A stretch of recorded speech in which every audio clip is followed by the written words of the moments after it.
Another year, another NBA 2K game, but this time we have the next gen version on PC. Finally, dude, I am so excited. I can only imagine what the modders are doing right now. I know they are up right now. It's like 4 in the morning as I'm recording this. They're up right now just getting to work.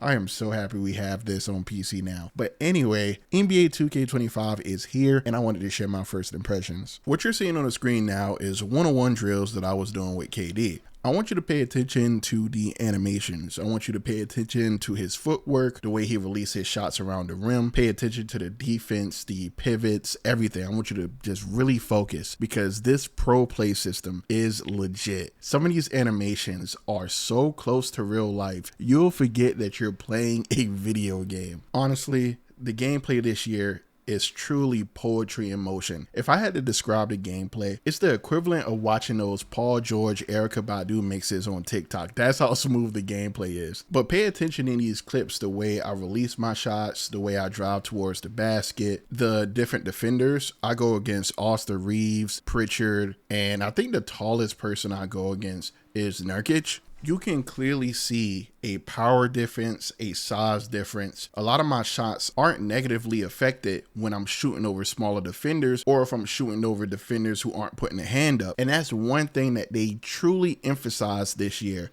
where you won't have these weird ghost contest moments anymore. If your defender is shorter than you and you shoot over them, that's a good shot now. And it's weird saying that because this hasn't been the case in 2K in quite some time. If a defender has his hand down, that's considered an open shot now by the shot feedback. In these one-on-one drills, honestly, I felt like I could get anywhere on the court when it came to certain defenders, especially the ones that were smaller than me. I could just do whatever I wanted to do to them. Like, it was just nasty. Obviously, I have Kevin Durant, so of course, but still, you know. The same rules apply to all modes in the game. I played a ton of WNBA matches, and the same rules apply there. I was using people like Aaliyah Boston, posting up smaller defenders, getting layups with the greatest of ease. It was just amazing. Using Caitlin Clark's speed and agility in order to get open, separate myself from defenders so I could have enough space so I could pull off a shot. Using Jordan Poole to do the same thing. I was just trying so many different character types. I played with Alex Sarr. I used LeBron, and LeBron has so many pro play animations, man. Just the way he walks up the court with the ball, that is LeBron. I don't know how they were able to pull this off, but a lot of these stars have so many signature styles now that it's ridiculous. Tyrese Maxey plays exactly how he plays in real life. LeBron, Curry, KD, Booker, the list goes on and on, man. Like, the pro play system is real. The pro play system also adds a level of smoothness to the game that is unprecedented. The dribble moves feel really responsive if you're using a player like De'Aaron Fox or Curry or someone who has a really nice handle. You'll really feel like you can do whatever you want to a defender that's not up to standards, you know what I mean? The CPU gets shots off now in the most insane situations. Like, before, after about a couple of weeks with the game, you was able to tell the CPU patterns, and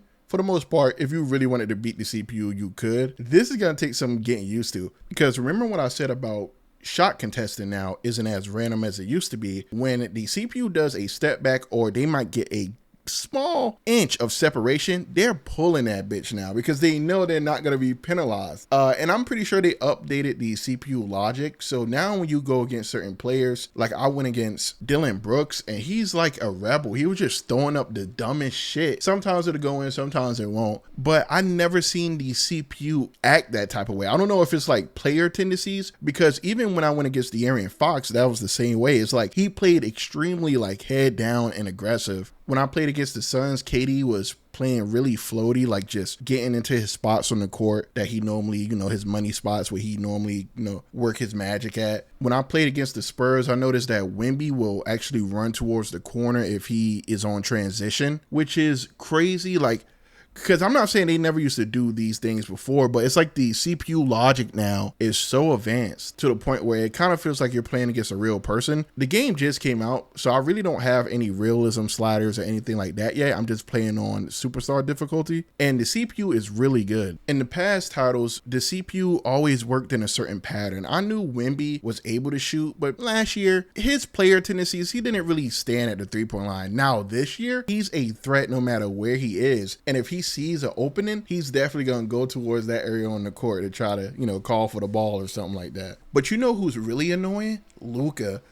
He has, I don't know what's wrong with him, but I swear to God, dude, it's like you could be smothering him and he will still put up the shots and make it. It's just like that in real life, don't get me wrong. But normally the CPU don't act like that. The CPU doesn't really take risks. But the CPU kind of feel like sentient now. It's weird. It's like they know, like, hey, you know, I'm controlling Luka, I'm just gonna fucking step back in this guy's face and, you know, shoot a three and bank it in. It's like, what the fuck? I don't know. It's weird. I can't explain it, because normally the CPU would be like so X's and O's. Now it's more fluent, and that causes the matchups to be extremely dynamic now. With the couple of hours I've played, I've already experienced way more than I have ever experienced in the previous game. Now, in my full review, I'm going to dive deeper into the gameplay, and plus I need to put more time into the game to see if I can kind of break it. You know how it is. Once you get used to the CPU, then you can have real experiences. But so far, the gameplay is really solid. First of all, I'm not a My Career person, so if you're listening to this video trying to get information about My Career, you're in the wrong place. My Career, my team, I don't play that shit. I'll be damn if I play those modes. I'm not opening my wallet and buying VC and all that shit. I care about the simulation aspect of basketball video games. I am a sim head, so sorry to disappoint you. I'm not going to be talking about that, but I will be talking about my eras in my NBA. This year we have a Curry era, which is pretty cool. It starts from the year 2016 and then you go forward. But when I tried to play the Curry era, I noticed something. A lot of players is missing, and this is weird. I'm not talking about your 1965 Lakers team and half of the roster is like bald head generic guys that went to UCLA. No, Blake Griffin isn't in the fucking game, dude. John Wall isn't in the game. Andre Iguodala isn't in the game. I don't know what's that about. I don't know if it's like some type of player agreement they didn't sign or what. That is extremely weird. Like, I'm used to Reggie Miller and Charles Barkley not being in the game, right? But John Wall? Blake Griffin? Nigga, I went to the Clippers.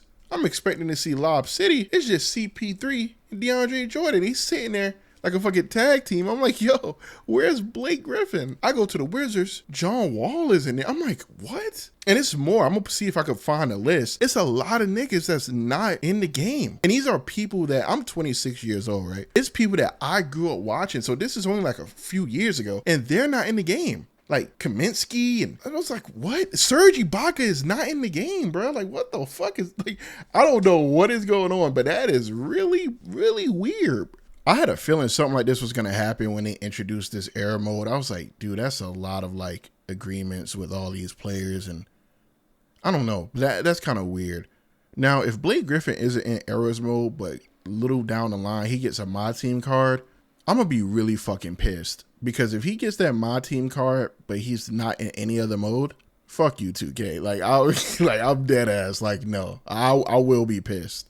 Another cool thing in my era, or I should say MyLeague, normally I call it MyLeague, you can have a retirement tour for great players that's going to retire the following year. So, for example, Chris Paul could get one, LeBron James could get one, but that's all I know so far. I don't know, like, a little bit down the line, let's say 10 years later, somebody retires and you get to give them one. Well, normally I think it probably works within the system that if a player had a Hall of Fame career, they could get a farewell tour when they're about to, you know, retire the following year. Like, I don't know if they're going to give a farewell tour to, let me be respectful, like Kyle Lowry or something. You know what I mean? Like, you have to have like a Hall of Fame worthy career for them to do it, which is a pretty cool addition. And another thing they added was FIBA teams.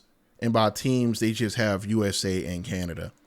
Like, I guess in the off season, you can qualify for the FIBA tournament and you get to play Canada, but that's it. They don't have any other FIBA teams in the game. Even when you play quick play, they have a FIBA category and it's only Team USA in there. So they don't have no other FIBA team. But this is why I brought 2K on PC, because I guarantee you, modders are making that happen right now. We're probably going to be able to turn this game into March Madness 2K25, FIBA 2K25, you know, all types of shit. We're going to have like the players we're missing from the era mode in the game. This is why I believe PC is going to be the way to go when it comes to playing 2K. If you care about simulation like I do. Not to make this video too long because I could ramble forever. The PC does have a lot of settings. If you go to the video settings, you have FSR 2.0, you have DLSS, you have the Intel joint. You can play in like ultra performance mode and everything like that. They have a Steam Deck mode because this game can run on a Steam Deck. I don't have a Steam Deck. I have a ROG Ally Z1 Extreme. So I'm definitely gonna be playing this on that too. The game is optimized. There's some glitches and some things like optimizing shaders and stuff, just normal PC bullshit. But for the most part, the game seems to be running pretty solid. And the soundtrack is really good too. I checked out the soundtrack. They have some songs from NBA 2K11 like Shutterbug. Some recent songs they have like Ken Carson and shit. It's a pretty solid soundtrack. Other than that, my first impression so far, this game is amazing gameplay wise. Sim heads rejoice. This is probably gonna be a good year for us, and hopefully once I put some more hours into the game, I could deliver a full review. I don't want to put no time on it, but hopefully by this weekend, But other than that, man, I appreciate you guys for watching this video, and I'll see you guys in the next one. Peace.